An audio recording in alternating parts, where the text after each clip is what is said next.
Sejam bem-vindos a mais um programa do Núcleo de Política e Cidadania da TV Comunitária do Rio de Janeiro. E hoje nós recebemos aqui uma das principais lideranças do movimento Nova Resistência. Em 2014, havia no mundo uma onda de revoluções coloridas, né? E a Ucrânia sofreu com um golpe fascista, ou proto-fascista em 2014, xenófobo, né? Antirrusso. E a Nova Resistência apoiou o lado separatista, nas regiões do leste da Ucrânia, Donetsk e Lugansk, se opuseram, né? São regiões que têm uma alta concentração de operários, né? Regiões com tradição de organização, até sindical, porque eram bolsões industriais, né? Desde a era soviética, e se opuseram a esse governo, né? Que se intitulou a Junta de Kiev, né? Então, a Nova Resistência, inclusive, ainda era um movimento incipiente em 2014 e apoiou, na verdade, as repúblicas ali que estavam lutando contra essa onda xenófoba na Ucrânia. Então, por isso que eu disse que é curioso vocês serem acusados de fascismo quando foram uma das primeiras organizações no Brasil, né, a apoiar na Ucrânia um movimento antifascista, anti-xenófobo na Ucrânia. Inclusive, houve ali alguns brasileiros que foram lutar do lado das repúblicas, das novas repúblicas, né, de Donetsk e Lugansk, entre eles o rapaz chamado Rafael Luiz Varg. Rafael Machado, Rafael Luiz Varg é membro da Nova Resistência? Pode contar um pouquinho do caso dele, o que aconteceu e como foi essa luta dele no leste da Ucrânia? Posso contar. O Luiz Varg, ele nunca foi membro da Nova Resistência, mas ele era conhecido amigo nosso, né? Eu conheço o Luiz Varg pessoalmente até. Conheci ele em São Paulo. Uma vez eu fui a São Paulo, conheci o Luiz Varg pessoalmente. Mas houve membros da Nova Resistência que, de fato, lutaram no leste da Ucrânia, né? Agora, quanto ao Luiz Varg, eu conheci ele pela internet, de fato, né? A gente tinha uma página no Facebook. Ele era simpatizante ali. Era simpatizante do nosso pensamento. Uhum. E ele se informou sobre a situação que estava acontecendo na Ucrânia, uma guerra civil, matança de pessoas comuns, de civis, né? Inclusive incendiaram um sindicato na Crimeia, se eu não me engano. Não, foi na... Agora não vou a sede de um sindicato, não? Foi a sede de um Mas sindicato. foi no leste da Ucrânia. Foi no leste ucraniano, sim. Foi em Odessa. Odessa. Agora que me recordei. Exatamente. Sim.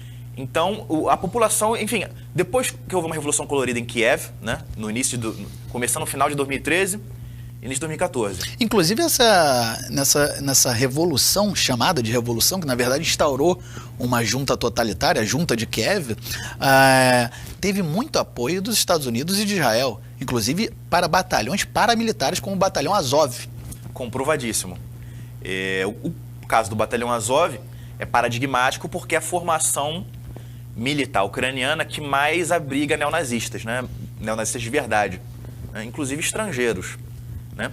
E esse batalhão é financiado por um oligarca mesmo, sionista, né? O oligarca, agora eu não vou me recordar o nome, é Igor Kolomoisky. Ele financia o Batalhão Azov e há outros batalhões também paramilitares, neonazistas, financiados por outros oligarcas. É como se fossem, fazendo uma analogia, como se fossem territórios ocupados por facções, porque cada oligarca tinha seu batalhão. São máfias. Sim, bastante conectados com a máfia russa, máfia chechena, né? Então, enfim, a Ucrânia foi lançada numa situação de calamidade, como se fosse uma Somália europeia, né? De guerra civil, de bandos armados oprimindo civis. Bem, e como o leste do país votou em peso no presidente que foi derrubado pelo golpe, pela chamada Revolução Colorida, eles começaram a protestar, a querer autonomia, inclusive, se não tinha seu voto respeitado, vamos separar a nossa parte do país. Mas inicialmente não era um objetivo separatista, eles queriam respeito por seu voto. E aí a junta de Kiev, né, do presidente Poroshenko, começou a perseguir a população do leste ucraniano, a matar mesmo. Existem vídeos, abundam vídeos na internet de cidadãos ucranianos protestando e sendo alvejados por tiros. Sim. E foi aí que começou a ocupação de prédios. E a gente ficou sabendo disso no Brasil. Né? O presidente que foi ucraniano, foi golpeado naquela época era o Viktor Yanukovych. Isso. E depois da queda dele, dizia que o regime do Viktor Yanukovych era mais pró-russo.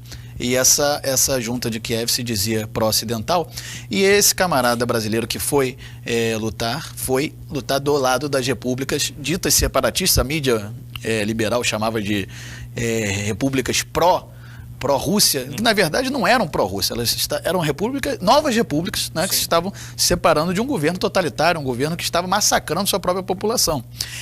O caso do Luiz Vargas, desculpa insistir, Rafael, porque a prisão dele foi coisa cinematográfica. Sim, né? sim, eu não sei se você recorda essa história, eu não me recordo muito bem, queria saber se você podia explicar para os nossos telespectadores, porque realmente é impressionante um brasileiro que foi lutar no leste da Ucrânia e depois foi preso, recentemente foi solto numa troca de prisioneiros, então é realmente uma história de cinema. Se você quiser aqui expor um pouquinho dessa parte da prisão dele, como é que foi e qual patente ele chegou a ter lá no Exército de Libertação das Repúblicas? Se eu não me engano, ele chegou a tenente, chegou a ser condecorado pelas autoridades das repúblicas, condecorado mais de uma vez.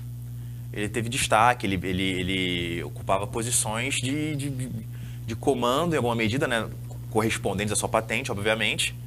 E bem, ele se cansou, porque ele ficou bastante tempo lá, ele ficou mais de um ano combatendo sem receber, foi como voluntário mesmo. Sim.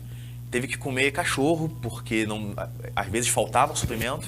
Né? Inverno, pensa só, inverno russo, né? Para um brasileiro. Então, sofreu bastante, chegou um ponto que ele cansou, que ele pediu baixa. Isso, ele pediu baixa e voltou para o Brasil. Só que a situação dele era uma que aqui no Brasil ele precisava de um emprego, ele precisava procurar um emprego. Né? Até que, e isso é até onde é do meu conhecimento, ele ficou sabendo, ele recebeu por e-mail uma oferta de emprego num navio. Seria um serviço de segurança privada em um navio que sairia da Crimeia, não sairia da Crimeia, sairia do porto de Odessa.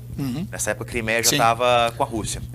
Lembrando que a Crimeia foi anexada pela Rússia, mas por requisição da própria população. A mídia brasileira fez um escarcéu, dizia que a Rússia estava tomando o território, mas 80% da população decidiu majoritariamente, 90%, desculpa, que a Crimeia deveria ser reintegrada à Rússia. Isso. Porque a Crimeia era parte da República Russa e foi doada à Ucrânia pelo Nikita Khrushchev, se não me engano, em 54, mas naquele contexto não fazia diferença, porque eram todas repúblicas soviéticas. Mas desculpa te interromper, então ele recebeu já estava no Brasil, recebeu uma oferta de emprego para trabalhar na Europa.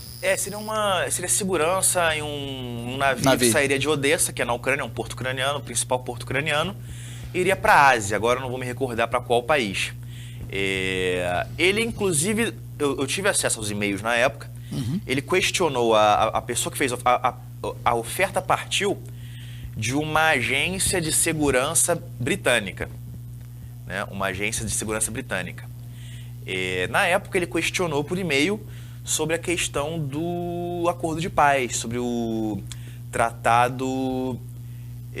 agora eu também não vou me recordar o nome. Teve alguma mediação da Rússia, né? Acordo de Minsk. Agora Os acordos de Minsk. Sim. Ele perguntou sobre esses acordos de Minsk que ofereciam anistia. Se ele estaria coberto, né? Se ele poderia entrar livremente na Ucrânia, tendo lutado lá, se ele estaria coberto pelos acordos de Minsk. E a pessoa com quem ele estava em contato, essa pessoa dessa agência de segurança britânica, disse que ele estava coberto pelos acordos de Minsk, que ele poderia entrar livremente na Ucrânia, né, poderia entrar e sair livremente, e que não haveria problema nenhum para ele. A pessoa disse que consultou as autoridades sobre essa situação, que ele poderia entrar livremente. Bem, ele pegou um avião, e assim que ele chegou no aeroporto de Kiev, ele foi preso com bastante estardalhaço. Né? Apareceu em toda a mídia ucraniana, também apareceu aqui na mídia brasileira. Né? Então ele caiu num golpe de inteligência, no caso.